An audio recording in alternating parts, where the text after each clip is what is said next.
This is Stephen Alexander with another book review.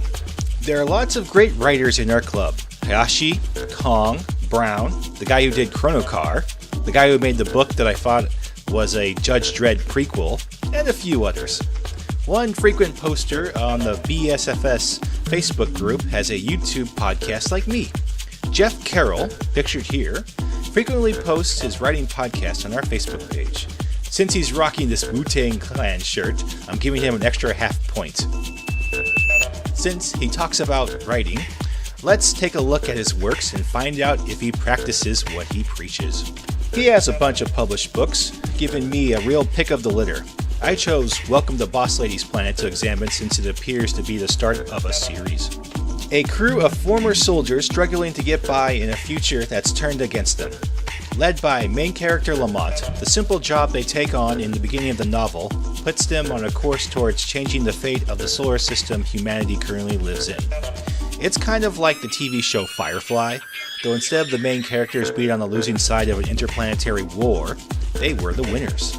Key to understanding their motivations and disgust with the system is the fact that the war against the nearby alien race was won by robots.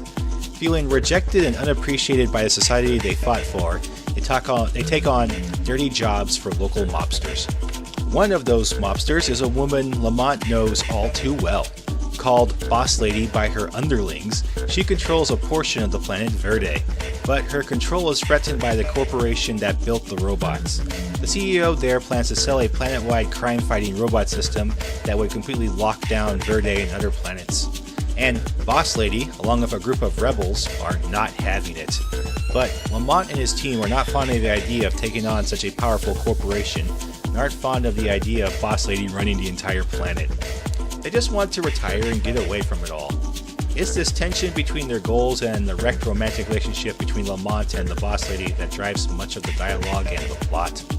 What did I like about the story? It reads more like a standalone novel than a series, even though it is billed as a series. There are advantages of writing like this, depending on whether the writer chooses to continue the story or not. While the corporation and Boss Lady are still out there, Lamont and his team are no further towards their goal. The relationship between Lamont and his ex-boss is a little heavy and quite a bit funny. Boss Lady strikes me as the kind of person who's gotten what she wants so much that Lamont's resistance against her is both a sense of frustration and a useful challenge. I doubt she will continue to accept his rejection of her in the sequel. Well, now if a planet's resources at her disposal, I doubt he'll be able to run far enough.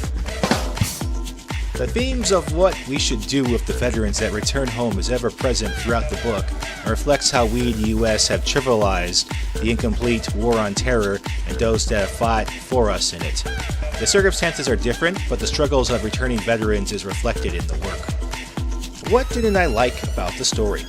I felt the story lacked agency on the part of the good guys. Yeah, to the rebels and Malcolm, the former robot programmer, they had a very good reason to oppose the company. Lamont and his team could have bolted from the solar system and laid low, taking up asteroid mining or other less violent careers/hobbies. Boss Lady and the company kind of forced their hand, which is fine. I'm not really knocking it as a storytelling platform, but I think the story could have used more motivation for the main hero team.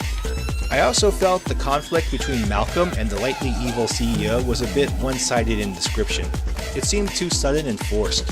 While I understand that it was inevitable, it seemed like a bit of a stretch for Malcolm to go from building warbots to not wanting anything to do with them anymore. You're working for an evil corporation that you knew was evil when it hired you. What were you expecting, son? Robot cooks? My recommendation. This isn't an epic sci-fi story like Interstellar or The Martian. It has its roots in the mix of Firefly and Cowboy Bebop, which, by the way, might be coming to Netflix. While he did a good job in telling a complete story, he did not do a great job in setting up an interesting sequel. So I don't know what to make of the title. But hey, the cover's pretty cool at least. I give Welcome to Boss Lady's Planet, an orbital spin of 3.75 out of 5 stars. A first for our show. Got any comments, suggestions, or work streaming to review? Leave a comment down below. Don't forget to like and subscribe.